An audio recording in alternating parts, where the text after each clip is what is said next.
خوب داسې موقع داسې تقریبونه داسې غونډې چې چا په نوم کېږي چې چا په یاد کې کېږي دا ځان دی یو شی دی اصل خبره دا ده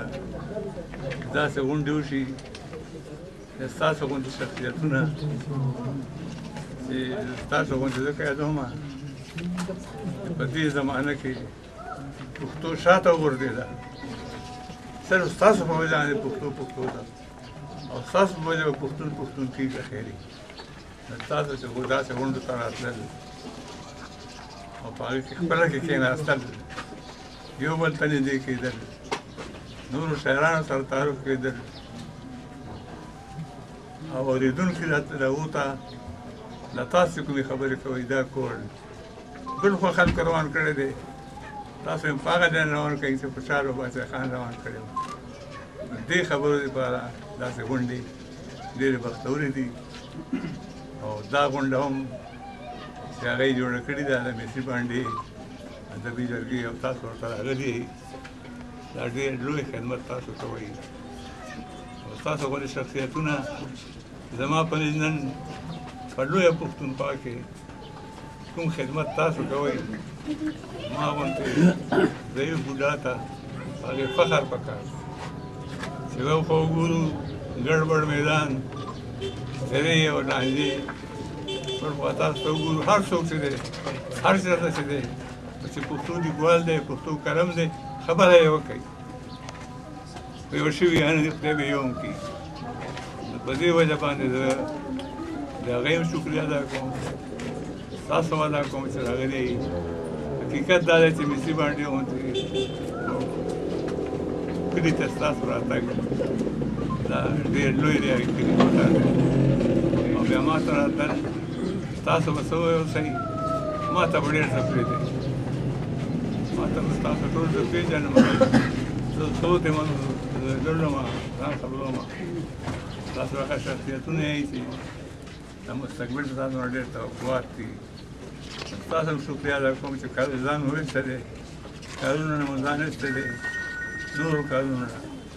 او د پښتو پښتونولۍ او پښتون قوم په خدمت کې دا خدمت دی په دې کې راغلی دی په دې وخت کې دا خدمت خلکو دا خبرې کړي دي هغه ذکر به نه کوم هغې وخت نه دی خو تاسو شکر دی په مخ اخیستي دي زه ستاسو هم شکریه ادا کوم اوس چې ما ته راغلی چې زه داسې پروت یم چې بیماري مې ډېرې بیمارۍ او ټولې بیمارۍ سره ساړه جوړ کړی دی ساړه په نوم باندې په ما باندې راځي اوس تاسو ګرمي کېږي زما ساړه کېږي هغه ساړه سره هغه مرضونه زما سر ته وسوتي دي ما ته اوس مشکل دا دی چې سر مې دا دومره خبرې ستاسو د مینې نه رانه پرې نه ووتې مې دې دومره خبرې هم نشم کولی او چېرته تېره دی هم نشم شکر دی تاسو دا دی هغه کسان دا دی چې زما خوښ یئ چا تاسو جان ویم چا ته جانان ویم چا ته اشنا ویم چا ته دلبر ویم هر څه یئ په دې نه چې تاسو شخصیت دی تاسو خدمت دی تاسو خدمت دا یو سوال پال درته وویل بابا ته کله چې تاسو ادبي دنیا ته راغلی نو په هغه وخت کې پښتو ادب او پښتو ژبه په کومه مرحله کې او نن سبا څنګه دي تاسو څنګه ګڼئ عباسینا جی مختصر درته وایم یو سړی راوخته د خلیق صاحب دکان ته خلیق صاحب په کیسه خانه کې افغان بلډینګ کې یو دکان کړی و دکان نو هغه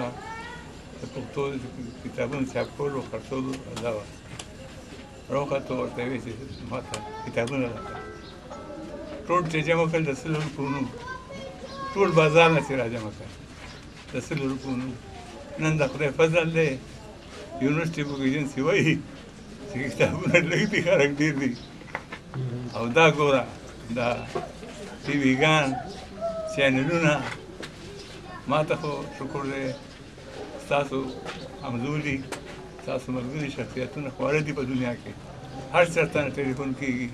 او هر چېرته جرګې جوړوي هر چېرته خدمت کوي وایي چې څوک نو زه ورته یانم چې څوک کوي فرق صرف دا دی دا د فیروز ناست دی خدمت چې څومره دی کوي بهر خلک موږ نه زیات کوي خو دو کې اتفاق نشته بدبختي دا ده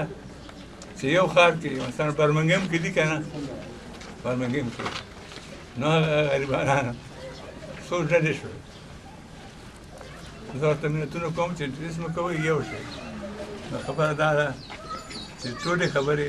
تا جواب نه شم کولی ډېر فرق دی ښه طرف ته ځکه خو ما په دې شعر کې دا ویلي دي رابطي شاعر دی چې ما ویس کېږه مخه ټکه پښتو قلم د مینې ډک دی د غیرت ډک دی د پت نه ډک دی دی به سره وړي زما ډېره توقع ده ستاسو دا ته چې کومه شاعري کوې دا دی چې کومې افسانې لیکي دا نور ټول ورته یادوم دا نه وي هغې باندې بحث نه کوو خو ډېر ما چېرته شعر ویلی دی چې د وینو د باران شاته پس پس کېږي د وینو د باران شاته څه پس پسې دی مطلب دا دی د وینو باران هم وي خو شاته څه خبرې هم دي هغه خبرې ستاسو دي تاسو به انشاءالله د هغې نه کار اخلئ مبارک وشه بابا دا جی پردل خان جی سلام هم کو ډېر زیات ده خو که په اخره کې پریشان سے په باب پریشان خټکه یعنی څه درته وایم شهرانو اکیډمۍ ته تر دې مرګه پورې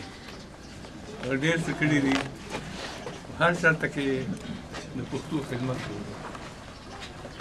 دا څوک نشي ویلی چې هغه د پښتو خدمت نه دی کړی ډېرې خبرې زموږ دا خلک ډېرې خبرې کوي زما دا یو خبره د پښتو خدمت یې کړی دی او ډېرې کړی دی او ښه یې کړی دی په دې باندې چې وفات شوی دی دا د پورته خو چې خدای وبخي او د هغه برکات خدای په موږ ټول باندې راتلونکي په موږ باندې کېږي فضل خان ته به زما زه به خپله احمد بدي ورته او چې زه کټم زه هم لاړم احمد تللی دی زما یې طرفه به او څه به ومو کړو پرې باندې یاداشت به وکړو